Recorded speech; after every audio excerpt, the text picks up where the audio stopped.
Hey guys, George Boosters here, and welcome back to the final episode of my Making Magical Musketeers good series. This will be the last videos for this specific series, but this won't be the last time I'm gonna be showcasing this deck. In fact, I already have some videos planned showcasing off, some things you can do with this deck and some different builds, but that's just something for the future. For now, I think we've basically reached my goal where I made the deck good, or at least as good as possible. In my opinion, like, I'm not saying this is the perfect build or anything like this, but I definitely think this build uh, can compete. And if you do enjoy the deck, I would highly recommend playing something like this build. In the end, as you can see, I've made some big changes, I would say, but we decided to stuck with pure Musketeers basically. In the first video, we started off with Dogmatica, but now here we are just playing pure, which in my opinion is probably just the best way to play this deck in this format. Before we go over the deck list, thanks everybody for watching and commentating and engaging with the video series. Please, if you did enjoy the series, leave a like, leave a comment, and subscribe if you haven't yet. And also specifically, since I will be doing a series like this every month, let me know what deck you would like to see for the next month, which will be February. This can be something new, like, I don't know, Warrock or something, or maybe something old.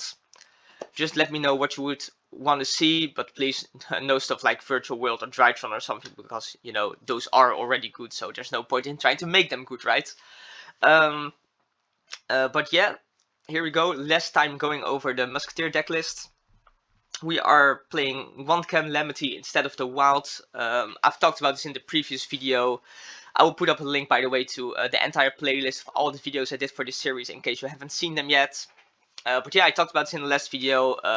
Calamity is just better than Wild. The Wild effect literally never came up, and in the few matches I played with Calamity, her effect came up quite a lot actually.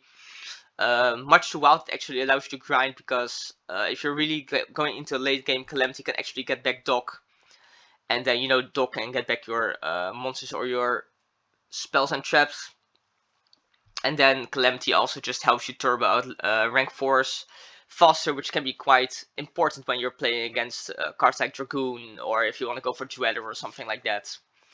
But yeah, we're still playing triple Caspar, double Doc. I just think 3 is too much basically. 2 is fine, especially with the Calamity. It's like you're playing 3 graveyard retrieval cards. So yeah, then Kid as the pseudo consistency Musketeer. It's not like Starfire or Caspar, where it's actually like a super good starter, but it can help you draw into the good starters. And it's just a name, and then triple Starfire for obvious reasons. Then the biggest change I made in this list is actually the inclusion of Parallel Exceed. A lot of people recommended this to me. I finally decided to test it out, and I should have definitely played this from the start. I mostly didn't play it because I felt the only relevant card it interacted with was actually Ash, and I felt, you know, if you first resolve Starfire Caspar before going to Max, getting Ash isn't that bad. But this actually also plays through cards like Dragoon and other negates like that, even Gamma when it comes up. And in my testing, this definitely helped me get over Dragoon like a few times. So that's quite nice. I decided to play 2 of this instead of, 3 of this instead of 2. Because I'm playing Desires, and it's just annoying, like, if you go Desires, and then if you banish 1 and you're only playing 2, and you draw Exceed, it's just a dead draw. Or you're forced to go into Exceed before doing Desires and stuff like that, which just isn't optimal.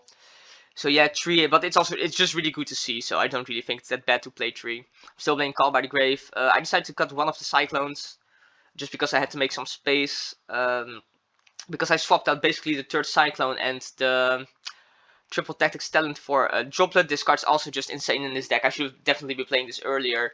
What I really like about this mostly is that it plays around Chuche sort of, because you play quite a lot of traps.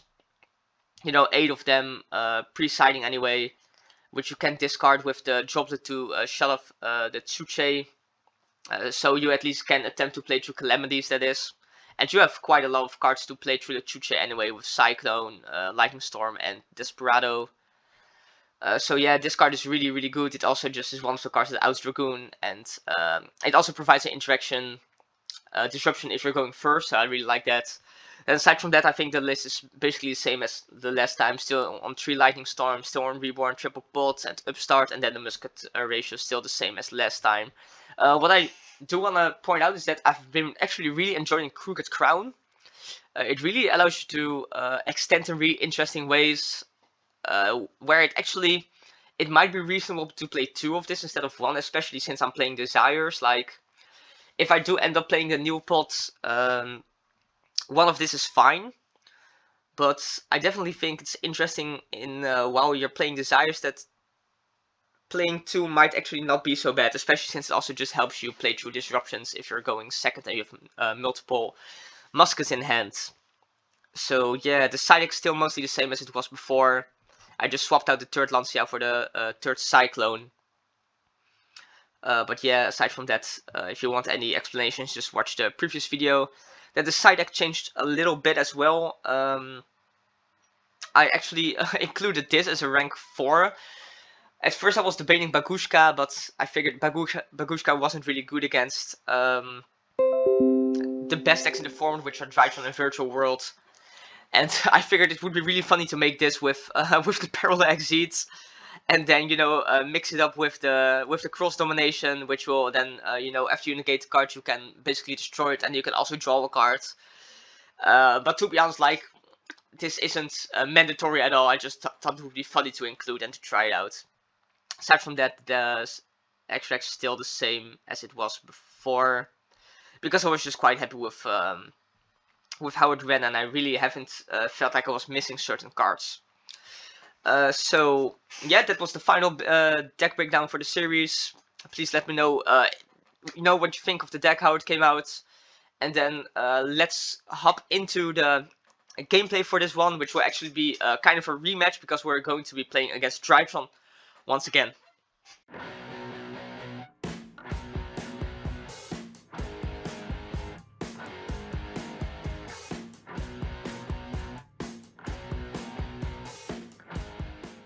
Okay guys, let's hop into the match. You guys didn't see it, but I actually won the rock, paper, scissors, and I will be electing my opponent to go first, of course, since we're still going second Musketeer. So yeah, let's see what will happen. Okay, so as you can see, my hand is really good actually. I have Forbidden Droplet to interact with any monster disruptions, possibly shut them all down depending on how much he puts up. I have Lightning Storm to interact with any floodgate monsters, spell or traps. And then I have Dance Cleano and Crooked Crown to trigger the best starter in the deck, which is Caspar. So our hand at this point is looking really good. Let's see what my opponent will go with. So he's going to start off with the Drytron Fafnir, which will be netting him Nova, if I remember correctly. Yep. He's just going to go Nova right away. I don't have any interruptions, so he can just do as he please. He brings out the Alpha, which is the one that adds a ritual monster, which is most likely Ben 10. He's going to ditch Zeta here of the Alpha. And he will be adding to Ben 10 to gain those additional searches of the Zeta, which is activating now, which is gonna net him the... I always forget the name. The Meteonis, right. The Meteonis, the Drytron ritual spell. And then Ben 10 is actually gonna add him the Orange Light here. So, the matchup for Musketeer against Drytron I feel is really good. However, the thing that makes it really hard sometimes is the Herald of Orange Light, because there's basically no cards in the Musketeer deck that really interact with it, aside from the Call by the Grave, which is obviously a one-off. However, the hand we do have at this point in particular is pretty interesting, because it means if we do draw a second Musketeer of the Crooked Crown, we can actually bait the Herald of the Orange Light with the second Musketeer. And then after that we can possibly just go Crooked Crown to go into the Caspar, and then actually start playing. So yeah, but the Herald of Orange Light definitely very annoying. What's also a possibility, which if I remember correctly, I will be trying to do is that I will actually try to make him use the Herald of Orange Light with the Herald of Perfectness or Ultimateness, which he's gonna end on. That way I don't have to interact with the Orange Light, but I can interact with the Herald of Ultimateness. So that's what we kind of have to hope for. He has the Manju here as a normal summon, which is gonna add him the Ultimateness I was just talking about. He's gonna bring it out here. Then he's gonna go Meteones. He's gonna go for the carrier to get the Dawn Knight equipped. Then bring out the Ben 10, basically just to trigger the Dawn Knight. And so at this point, I thought he would be sending Eva, and that would be really annoying because it would add him in a lot of additional fairies to discard for the either the Ultimateness or the Herald of the Orange Light. But he's actually gonna send Elton in here, so I was quite pleased with that. Gonna bring out the Gamma here, and then he's gonna add another Herald of Orange Light. So at this point, we know the cards in his hand are Herald of Orange Light, the Meteones, and he has one unknown. Actually, while I was playing this game, I didn't think about it too much, but in retrospective, it will be really obvious what the last card in his hand is actually. But yeah, he's gonna go IP here, which is quite annoying for Musketeer, wearing it for my amazing hand. So yeah, he's just gonna end here. And I'm gonna have a really good draw, which will be another Caspar actually, which will make the line of play I talked about previously available to us. What's kind of disappointing is we could potentially like bait the Herald of Orange Light with a Musketeer effect, and after that we could go Crooked Crown to out to Caspar and then trigger the Caspar, but because we have two Caspar here and the effect is use instead of activate, we won't be able to do that, so we will probably be losing out our Caspar effect. But that's fine, since we will be able to resolve Max for a lot, if everything goes right. So what I'm gonna do here is, basically I'm just gonna go Lightning Storm to try to get rid of his IP, which might go into Unicorn, you know. It's basically the first play I have to do, because afterwards we won't have access to it anymore, since we will be most likely controlling face-up cards. So I'm gonna go start with that, which he of course is gonna negate by ditching the Orange Light. So at this point we have played through one of the Orange Light disrupts, and he has at most either 2 disrupts with the Herald of Ultimateness or 1 disrupt with the Orange Light, and we are of course going to try to actually force him to use the Ultimateness so we don't have to play through the Orange Light. So after this I'm just going to go Caspar. Basically I just want to see if he is going to activate the IP to go for Unicorn. And if he does, I'm actually I'm going to allow that. And then for Unicorn, he will have to discard, and then at that point I can chain the Forbidden Droplet to play through his, to negate both his Herald and his Unicorn. And then I just have to deal with 1 Herald of Orange Light, which we can play through since we have access to the Crooked Crown and the second Caspar. But he's actually gonna allow this, he's not gonna do the IP play. So I'm just gonna try to bait another ultimate negate here with the Crooked Crown, which he's actually gonna negate. But as you can see here, you know, it actually makes sense the last card in his hand was Eva, because, you know, if he didn't have it in hand, I'm pretty sure he would have sent it with the Dawn Knight. But this actually kind of makes it harder for us, since he will be able to add potentially another Orange Light, which is just really annoying. However, we do have access to the Dancing Needle here. And the thing is, he pitched the Eva for cost. And what we can do here is we can chain the Dancing Needle to get rid of the Eva before it would, you know, have the ability to activate on a new chain. And because of the new rulings, that means Eva actually won't be able to trigger at all. So that's obviously what we are going to do here. And the cool thing here is, so I'm going to do that. I'm going to target the Alpha, the Eva, and the Zeta, since if I get rid of both Zeta and Alpha, Gamma really won't have any use anyway. I potentially could have gone for the Meteones, but I mean, which would have been decent, but I still think this is the best line. And he really wants the Eva Surge, right, and to, you know, keep his grind game. So it makes sense he's actually gonna try to negate this with the Ultimateness, ditching his last Orange Light. And what I'm gonna do now is I'm gonna go droplets. And I'm actually gonna pitch the Caspar from my hand and the Dancing Needle to negate both his ultimateness and his IP Masquerade, and I'm gonna sack off the Caspar basically, because potentially he has another negate in his hand right for the droplet, so I really need to pitch a monster to make sure he can't respond with the ultimateness. And then afterwards I will be able to trigger my Caspar to add potentially something like Starfire or another Musketeer to my hands, because I will be adding a lot of Musketeer spells and traps with the max after this entire chain is resolved. And as you can see, as cost, I'm gonna actually send a Dancing Needle. This is one of the cool things you can do with the droplet, where you can actually send resolving cards to the graveyard, which makes the cost like you know, free basically, since it would be going to the graveyard anyway. So I'm gonna that's all gonna resolve, and then I declare Caspar effect, and my opponent's actually gonna admit defeat here, since he knows what's coming, and I really don't see him coming back from you know, a Caspar search for Starfire and then a max search for 3 magical Musketeer spells and traps. So yeah, definitely showing off why Musketeer is such a good matchup against the Drytron deck, if you just, you know, if you play it out correctly, because I think this sequence was all pretty pretty smooth, pretty happy with how this match played out.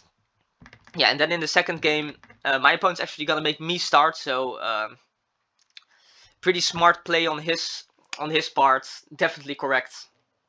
But you're gonna see our hand is actually insane again. We have Caspar, Desires, Desperado, Ash Blossom, and Parallel Exit. So there's basically 2 lines of play you can take here.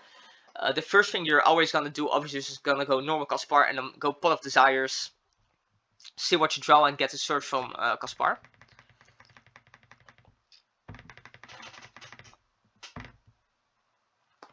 So yeah, gonna do exactly that. Then I'm gonna draw Consolidation, which I think is good, because it's another disruption, and then a second Desperado, which isn't that good, but it is what it is. In our banished, we have Ash, Desires, Ash, Upstart, Cross Domination, Dancing Needle, the third Desperado, Kid Brave, and Starfire, so nothing really important got banished, which is nice. We still have access to all the cards we want. What I'm gonna do here with the Caspar is I'm actually gonna add a follow-up for the next turn, because at this point I basically have 4 disrupts, which will be Ash, Desperado, Cross Domination, and then whatever I add from the Caspar. Another potential line of play I could have done is I could have linked it to Max, and then go Parallel Exit and actually link to Abyss Dweller, which can be really powerful against Drytron, and which also would have played around something like Lightning Storm or Darkwood no more if I shotgunned it in the standby phase. Which in the hindsight actually might have been the correct play, just because it's a lot safer. But yeah, in the end I opt to just feel safe with the disrupts I have. But you'll see, like, Drytron is, if it has a lot of gas in the hand, like a lot of engine cards, then it can really play through a lot. So yeah, he's actually gonna start off with Alpha, which I'm gonna up to Ash to hopefully shut him off of Ben 10 access. He's gonna discard the Delta, and like I said, I'm gonna Ash that to shut him off from the Ben 10. This is probably incorrect, and in hindsight you should have probably kept the Ash for the Ben 10 actually, because as you can see here, he just has Preparation of Rites, and possibly, like, he could have already had Ben 10 in the hand, or this, which makes for 6 Ben 10 basically, or, you know, Manju or the Petite Angel.